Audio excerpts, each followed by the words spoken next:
She sat in that cold interrogation room, her hands trembling so violently she had to grip the table just to keep them still. The fluorescent lights above flickered occasionally, casting shadows across her pale, tear-stained face. Detective Morgan slid a box of tissues across the metal table, but she didn't reach for them. She couldn't. Her eyes were fixed on a spot on the wall, somewhere far away from this moment, somewhere safer. "Isabella," the detective said softly, leaning forward, "I need you to help me understand what happened that night. You said there were 4 of them, 4 men, all in one night." The words hung in the air like smoke, suffocating, heavy, impossible to escape. Isabella's lips parted, but no sound came out at first. Just a breath. A shaky, broken breath that carried years of silence, years of shame, years of a secret too heavy for any child to carry. And then finally, she spoke. Her voice was barely above a whisper, but every word cut through the silence like glass. "They were my uncles," she said, her voice cracking. "The ones who were supposed to keep me safe. The ones who promised. They promised they'd always protect me."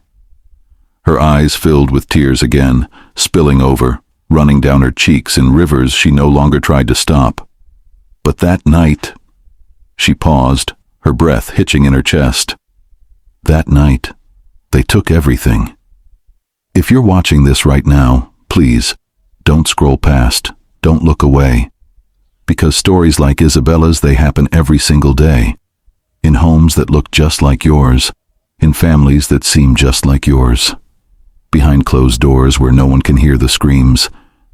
This isn't fiction. This isn't some made-up tale designed to shock you. This is real.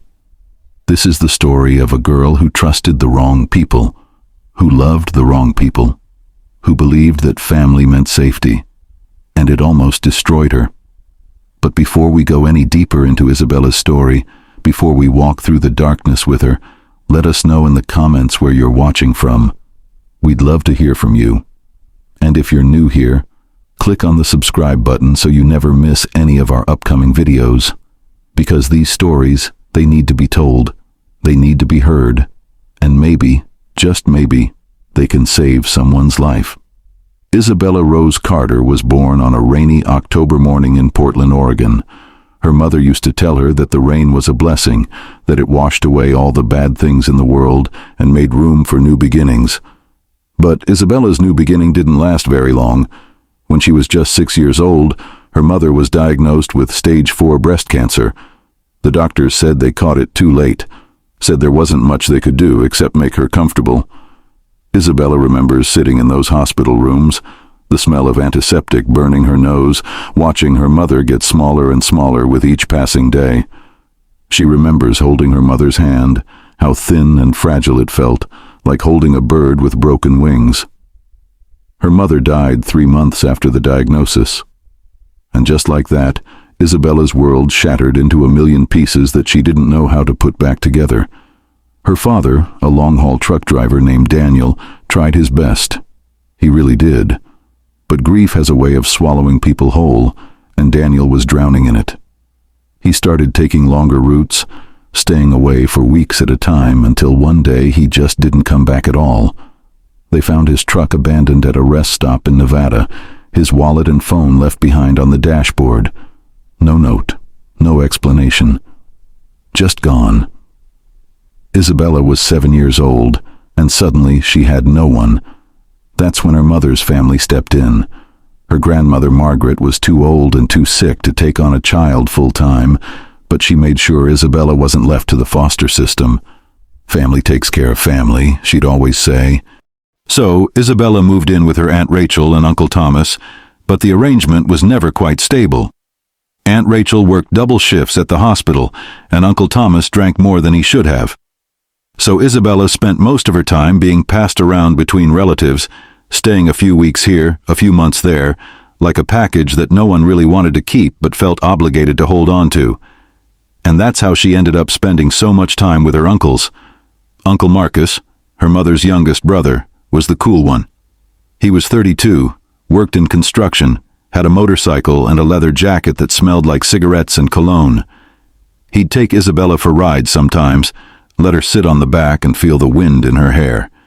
He made her feel special, like she mattered, like she wasn't just a burden being passed around from house to house. Uncle James was the responsible one, 40 years old, married with 2 kids of his own. He was an accountant, always wore button-up shirts and glasses that sat crooked on his nose. He'd help Isabella with her homework, take her to the library, tell her that education was the key to a better life. He felt safe, steady, like a father figure she desperately needed. Uncle David was the funny one, 35, always cracking jokes, always making people laugh at family gatherings. He worked as a mechanic, had grease permanently stained under his fingernails, and could fix anything with an engine. He'd ruffle Isabella's hair and call her kiddo and make her feel like she was part of something, like she belonged. And then there was Uncle Robert, the oldest at 45, quiet and intense, a security guard who worked nights. He didn't talk much, but when he did, people listened. He had this way of looking at you, really looking at you, like he could see straight through to your soul. Isabella found it unsettling sometimes, but she told herself it was just his way. He was protective, that's all. These 4 men became the pillars of Isabella's life after her parents were gone. They showed up to her school plays, brought her birthday presents, took her on weekend trips. They filled the void her father had left behind, and Isabella loved them for it. She trusted them completely, the way children do when they have no other choice. But trust, as Isabella would learn, can be the most dangerous thing a child can give. Because there were signs, small things, things she didn't understand at the time, things she told herself were normal because she had no frame of reference for what normal was supposed to look like. Uncle Marcus would sometimes let his hand linger too long on her knee during those motorcycle rides. Uncle James would insist on helping her change into her pajamas even when she was old enough to do it herself, his eyes wandering places they shouldn't. Uncle David's jokes started to have an edge to them, comments about her body, about how she was growing up so fast, said with a smile that didn't quite reach his eyes. And Uncle Robert, he'd just watch, stand in doorways, appear in rooms where she thought she was alone. His silence became heavier, more suffocating, like a storm cloud that followed her everywhere she went. But Isabella pushed those feelings down, told herself she was imagining things, told herself that these were her uncles, her family, the people who loved her. And family wouldn't hurt you. Family was supposed to keep you safe. That's what her grandmother always said. Family takes care of family. And Isabella believed it. God, how she believed it. She had no idea how wrong she was. She had no idea that the monsters weren't hiding under her bed or in her closet. They were sitting at the dinner table.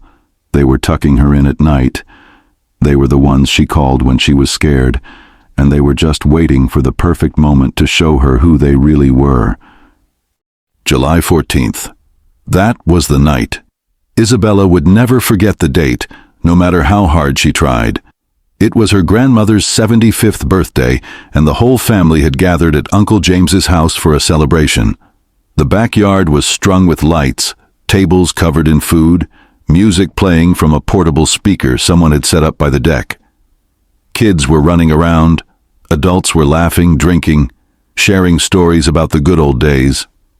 For a few hours, Isabella actually felt normal, like she was part of something good, something whole. She helped her Aunt Rachel set up the dessert table, chocolate cake with vanilla frosting, her grandmother's favorite. She sat with her cousins and played card games, laughed at Uncle David's terrible magic tricks that never quite worked right. She even danced with Uncle Marcus, who spun her around until she was dizzy and giggling. It felt like family. It felt like love. It felt like everything she'd been desperately searching for since her parents had left her behind. As the night wore on, people started to leave. First the families with young children, then the older relatives who couldn't stay up late anymore. By 11 o'clock, the backyard was empty except for the mess left behind. Paper plates scattered across tables, empty bottles lined up on the deck railing, the string lights casting a warm, deceptive glow over everything. "Isabella, sweetie, you don't have to clean up," Aunt Rachel said, grabbing her purse and keys. "We'll get it tomorrow." But Isabella insisted. She always insisted. She wanted to be helpful, wanted to prove that she wasn't a burden, that she earned her place in this family. "It's okay, I don't mind," she said, already stacking plates. Aunt Rachel smiled, kissed her forehead, and left with Uncle Thomas, who was already half asleep in the passenger seat of their car. One by one, everyone filtered out until it was just Isabella in the backyard, gathering trash into black garbage bags, wiping down tables, turning off the music. The house behind her was dark except for one light in the kitchen. Quiet. Too quiet. She was tying up the last garbage bag when she heard the sliding glass door open behind her. She turned, expecting to see Uncle James coming out to tell her to leave it, to go to bed, that he'd finish up. But it wasn't Uncle James. It was Uncle Marcus. He stepped out onto the deck, hands in his pockets, that familiar smile on his face. "Need some help, kiddo?" he asked. "I'm almost done," Isabella said, hoisting the bag up. "I've just got to take these to the bin." "I'll help you," he said, taking the bag from her hands. His fingers brushed against hers, and something about the touch made her stomach twist, but she ignored it. She always ignored it. They walked to the side of the house where the garbage bins were kept, the motion sensor light flickering on as they approached. Marcus tossed the bag in, then turned to face her, blocking her path back to the house. "You're growing up so fast, Isabella," he said, his voice different now, lower, softer, dangerous. "I remember when you were just this tiny little thing, and now look at you." I should go inside," Isabella said, trying to step around him. But he moved with her, keeping himself between her and the house. "What's the rush?" he asked, reaching out and tucking a strand of hair behind her ear. His hand lingered on her cheek. "We hardly get to spend time alone anymore." Isabella's heart was pounding now, her instincts screaming at her to run, but her mind was still trying to rationalize, still trying to convince her that this was Uncle Marcus, that he wouldn't hurt her, that she was overreacting. "Marcus, please, I'm tired," she said, her voice small.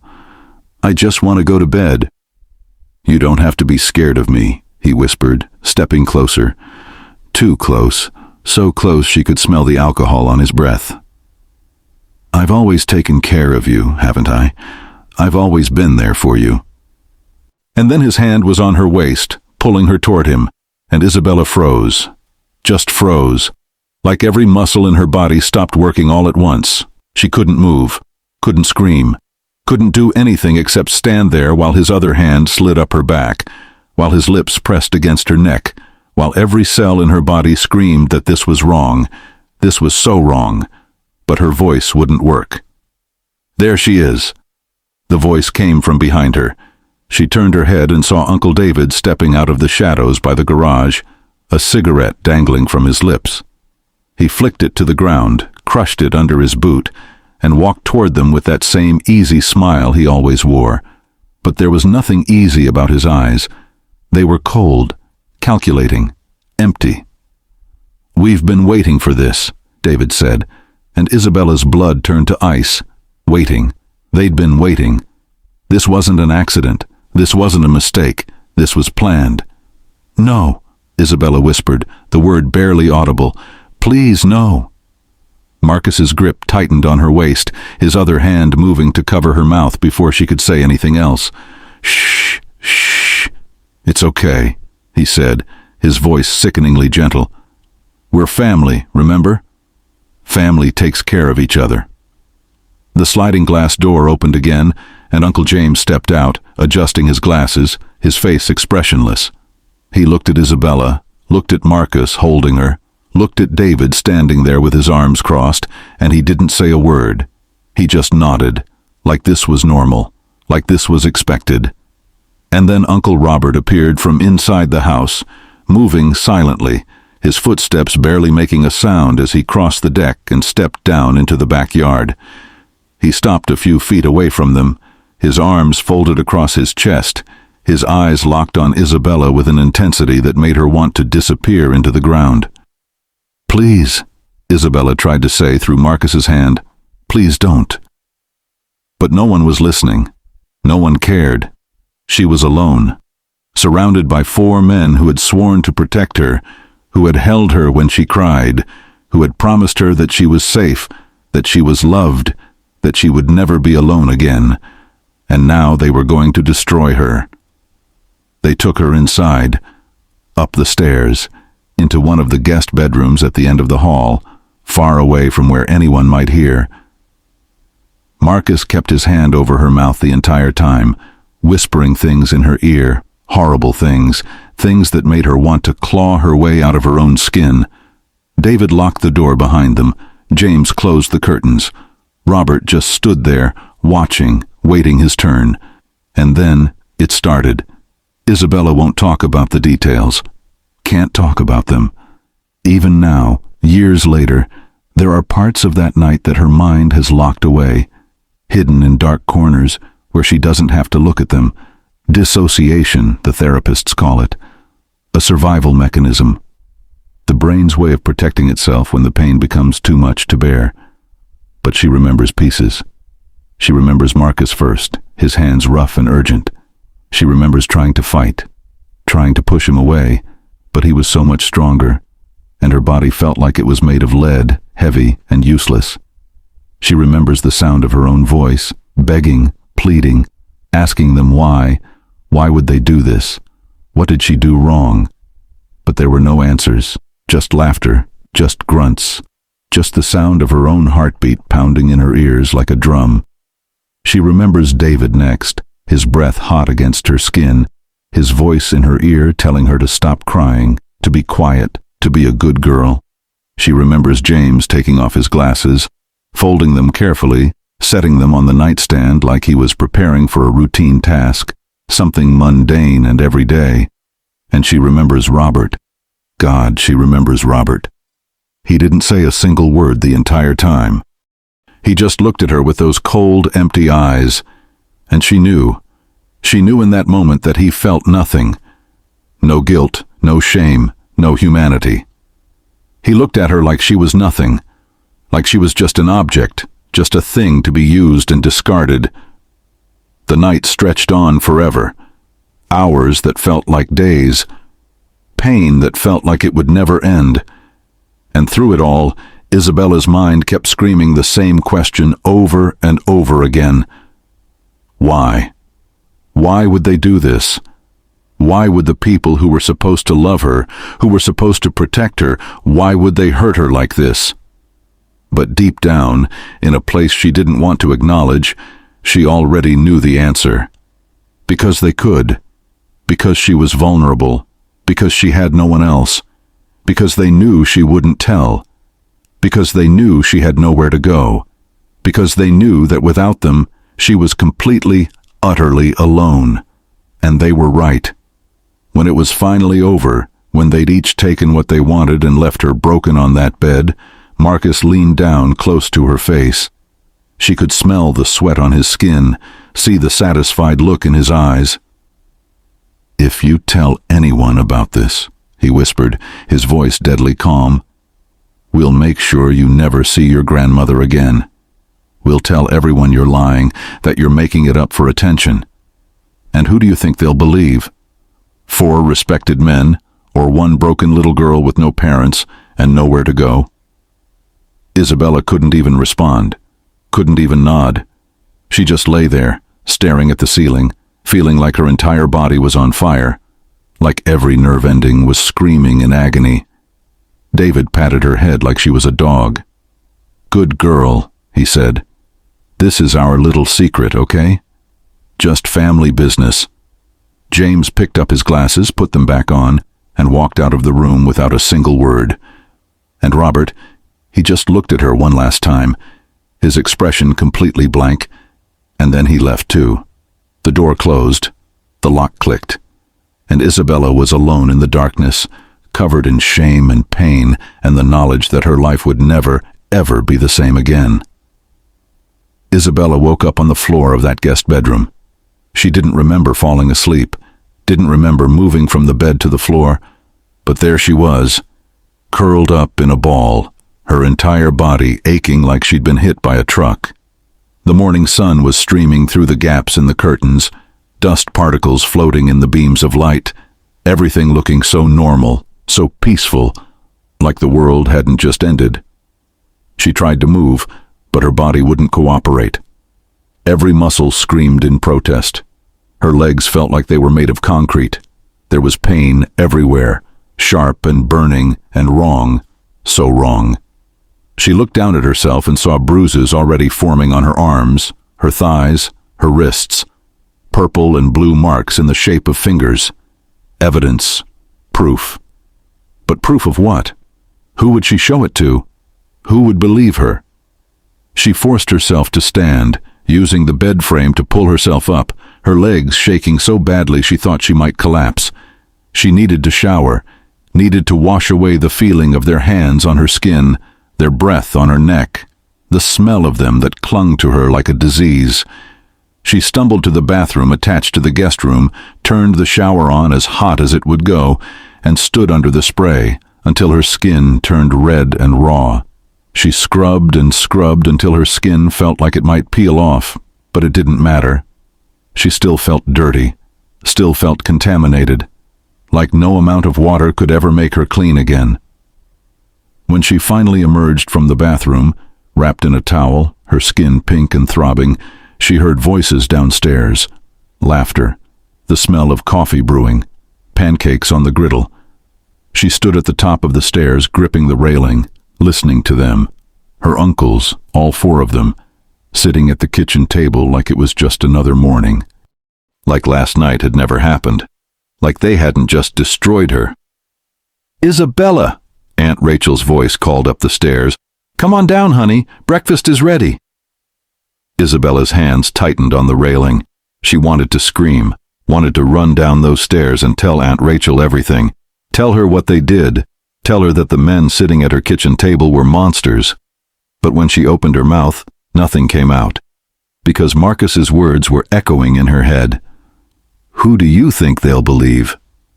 She walked down the stairs slowly, each step sending jolts of pain through her body. When she reached the kitchen, all four of them looked up at her. Marcus grinned. "There she is. Did you sleep well?" David winked. "You look a little tired, kiddo. Long night, huh?" James didn't even look at her, just kept reading his newspaper like she didn't exist. And Robert, he just stared at her with those cold, empty eyes, a small smile playing at the corners of his mouth, a smile that said, "I own you now. You belong to me." Isabella felt her stomach turn, felt bile rise in her throat, but she swallowed it down, forced a smile onto her face and nodded. "Yeah," she whispered. "Long night?" Aunt Rachel set a plate of pancakes in front of her, syrup dripping down the sides, butter melting in the center. The smell made Isabella want to vomit. "Eat up, sweetie," Aunt Rachel said, kissing the top of her head. "You need your energy." Isabella picked up her fork, put a piece of pancake in her mouth, chewed, swallowed. It tasted like ash, and that's how it went. Day after day, week after week. Isabella went back to school, sat in her classes, smiled when she was supposed to, answered questions when she was asked. But inside, she was screaming. Inside, she was dying. She avoided family gatherings as much as she could, made up excuses about homework or not feeling well. But sometimes she had no choice. Sometimes she was forced to sit at the same table as them, forced to listen to them laugh and joke and act like everything was fine. And the worst part? No one noticed. No one saw that she was barely holding herself together. No one asked why she flinched when someone touched her, why she stopped eating, why she stopped sleeping. Or maybe they did notice, and they just didn't care. Isabella started to believe that maybe it was her fault. Maybe she'd done something wrong. Maybe she'd led them on somehow, sent signals she didn't realize she was sending. Maybe she deserved it. That's what they wanted her to think. That's what abusers always want their victims to think. Because if you believe it's your fault, You'll never tell. You'll carry the shame and the guilt and the pain all by yourself, and they'll get away with it. They'll move on with their lives like nothing ever happened, and you'll be left to pick up the pieces of a person you used to be. And that's exactly what was happening to Isabella. She was breaking, slowly, quietly, falling apart piece by piece, and no one even noticed. 3 months passed. 3 months of Isabella living in a nightmare that never ended, even when she closed her eyes. Sleep became impossible. Every time she started to drift off, she'd see their faces, feel their hands, hear their voices. She'd wake up gasping, drenched in sweat, her heart pounding so hard she thought it might burst out of her chest. She lost weight. Her clothes hung off her frame like they were 2 sizes too big. Her teacher, Mrs. Peterson, pulled her aside one day after class. "Isabella, are you feeling okay? You've seemed distant lately." Isabella forced a smile, the same smile she'd been wearing for 3 months, the smile that was starting to crack at the edges. "I'm fine, Mrs. Peterson. Just tired. Been staying up late studying." Mrs. Peterson didn't look convinced, but she didn't push it either. Adults never pushed it. They asked their questions, accepted the lies, and moved on with their lives. Because digging deeper meant responsibility, meant getting involved, meant acknowledging that maybe something was very, very wrong, and that was uncomfortable, so they looked the other way. Isabella started avoiding mirrors. She couldn't stand to look at herself, couldn't stand to see the person she'd become, a shell, a ghost, someone who looked like Isabella Carter but wasn't really her anymore. The real Isabella had died that night in July. This was just what was left behind, but there was one person who refused to let it go. Emily Martinez had been Isabella's best friend since 4th grade. They'd met in art class, bonded over a shared love of painting and horror movies and late-night conversations about everything and nothing. Emily knew Isabella better than anyone, knew her quirks and her habits and the way she bit her bottom lip when she was thinking. So when Isabella started pulling away, stopped answering texts, stopped showing up to their usual weekend hangouts, Emily noticed. She noticed everything. She noticed that Isabella never ate lunch anymore, just pushed her food around her plate until the bell rang. She noticed that Isabella flinched every time someone raised their voice, jumped every time a door slammed. She noticed the dark circles under Isabella's eyes, the way her hands shook when she tried to hold a pencil, the way she'd zone out in the middle of conversations like her mind was somewhere else entirely. Emily tried to ask about it, tried to get Isabella to talk, but Isabella always deflected. "I'm fine, just stressed about school, just not sleeping well, just having a rough week." But weeks turned into months, and Emily's concern turned into fear. Something was wrong. Something was very, very wrong. It was a Saturday afternoon in late October when everything came crashing down. Emily had shown up at Uncle James's house unannounced, determined to figure out what was going on with her best friend. She rang the doorbell, waited, heard footsteps approaching. The door opened, and there was Isabella, wearing sweatpants and an oversized hoodie, her hair pulled back in a messy bun, dark circles under her eyes so pronounced they looked like bruises. "Em," Isabella said, her voice flat. "What are you doing here?" "I came to see you," Emily said, pushing past her into the house, "since you won't return any of my calls or texts." "I've been busy," Isabella said, closing the door. "Busy with what? Avoiding me?" Emily turned to face her, arms crossed. "Bella, what is going on with you? And don't say nothing because I know something is wrong. I know you." Isabella's face crumbled. Just for a second, her mask slipped, and Emily saw something in her eyes that made her blood run cold. Pain. Deep, bottomless, unbearable pain. "I can't," Isabella whispered. "I can't talk about it." "Can't or won't?" Emily stepped closer. "Bella, you're scaring me. Please, just talk to me. Whatever it is, we can figure it out together." Isabella shook her head, tears streaming down her face now. No, we can't. You don't understand. If I tell you, everything will fall apart. Everything. Then let it fall apart. Emily grabbed her hands, held them tight. Bella, I don't know what happened, but I know it's eating you alive, and I can't just stand here and watch you disappear. And that's when Isabella broke. Completely. Utterly. She collapsed onto the couch, her whole body shaking with sobs so violent, Emily thought she might shatter into a million pieces. Emily sat down beside her, wrapped her arms around her, and held her while she cried, held her for what felt like hours, whispering that it was okay, that she was safe, that she wasn't alone. And finally, Isabella told her.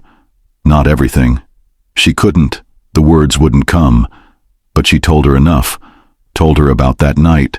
Told her about her uncles. Told her about the pain and the shame and the threats and the fear. And when she was done, when there were no more words left, she looked at Emily with eyes that were completely hollow. No one's going to believe me, she whispered. I have no proof. It's been months. And they're respected men. They have families, jobs, reputations, and I'm just me, a broken, messed up kid with no parents and nowhere to go. Emily was crying now too, her hands shaking as she gripped Isabella's shoulders. I believe you, she said, her voice fierce. I believe you, Bella, every single word, and we're going to make sure they pay for what they did. Isabella shook her head. How? How do we do that? Emily wiped her eyes, stood up and grabbed her phone from her pocket. We go to the police, right now, today, and we tell them everything. I can't. I'm scared. I know you're scared, but you know what's scarier? Letting them get away with it. Letting them do this to someone else. Because they will, Bella. People like that, they don't stop. They just find new victims. Isabella looked at her friend, this girl who had stood by her through everything, who believed her when no one else would, who was willing to walk into the fire with her. And for the first time in 3 months, Isabella felt something other than fear. She felt hope. Okay, she whispered. Okay, let's do it. Before we continue, before we dive deeper into what happened next in Isabella's fight for justice, let us know in the comments where you're watching from. We'd love to hear from you. And if you're new here, click on the subscribe button so you never miss any of our upcoming videos. Stories like these need to be shared, need to be heard, because awareness is the first step toward prevention. Every share, every comment, every view helps spread the message that silence protects predators, but truth saves lives. Now, let's continue with Isabella's journey. The police station smelled like stale coffee and old paperwork. Isabella sat in a plastic chair in the lobby, Emily beside her, both of them silent as they waited. Isabella's hands were trembling so badly she had to sit on them just to keep them still. What if no one believed her? What if they laughed at her? What if they called her uncles right there in front of her, told them what she'd said, sent her back into their hands? They're going to believe you, Emily said, reading her mind like she always did. They have to. A woman in a police uniform appeared from a hallway, clipboard in hand. Isabella Carter? Isabella stood, her legs wobbling beneath her. That's me. I'm Officer Stevens. Come on back. They followed her down a long hallway, past offices with closed doors and bulletin boards covered in missing person posters and crime statistics. Officer Stevens led them into a small room with a table and 3 chairs, a camera mounted in the corner of the ceiling. Have a seat, she said, gesturing to the chairs. Can you tell me why you're here today? Isabella looked at Emily, who nodded encouragingly. Then she looked at Officer Stevens, took a deep breath, and said the words she'd been too terrified to say for 3 months. I was raped by my uncles, 4 of them, all in one night. Officer Stevens's expression didn't change. She just picked up her pen and started writing. I need you to tell me everything from the beginning. Take your time. You're safe here. And so Isabella told her story. All of it. Every horrible detail she could remember. She told her about losing her parents, about being passed around between relatives, about her uncles stepping in to fill the void. She told her about July 14th, about the party, about cleaning up afterward, about what happened in that bedroom. She told her about the threats, the silence, the fear that had consumed her life for the past 3 months. Officer Stevens listened without interruption, taking notes, her face neutral, but her eyes growing harder with every sentence. When Isabella finished, her throat raw from talking, Officer Stevens set down her pen and looked her directly in the eyes. "Isabella, I want you to know that what happened to you was not your fault, not in any way, shape, or form. Do you understand me?" Isabella nodded, tears streaming down her face. "I need to ask you some difficult questions now, okay? And I need you to be as honest and specific as possible. Can you do that?" "Yes." "Have you showered since the assault?" "Yes, right after. I couldn't stand feeling them on me." Officer Stevens nodded, making another note. "Did you keep the clothes you were wearing that night?" "No, I threw them away. I'm sorry, I didn't think—" "It's okay. It's a very common response. What about the threats they made? Can you remember exactly what they said?" Isabella repeated Marcus's words, the threat about her grandmother, the warning that no one would believe her. "And these 4 men, they're all related to you, uncle by blood." "Marcus, David, and Robert are my mom's brothers. James is married to my mom's sister." Officer Stevens wrote all of this down, then looked up at Isabella with an expression that was both compassionate and determined. "Isabella, I'm going to be honest with you. This is going to be a difficult process. Cases like these, especially when time has passed and there's no physical evidence, they're hard to prove, but that doesn't mean we're not going to try.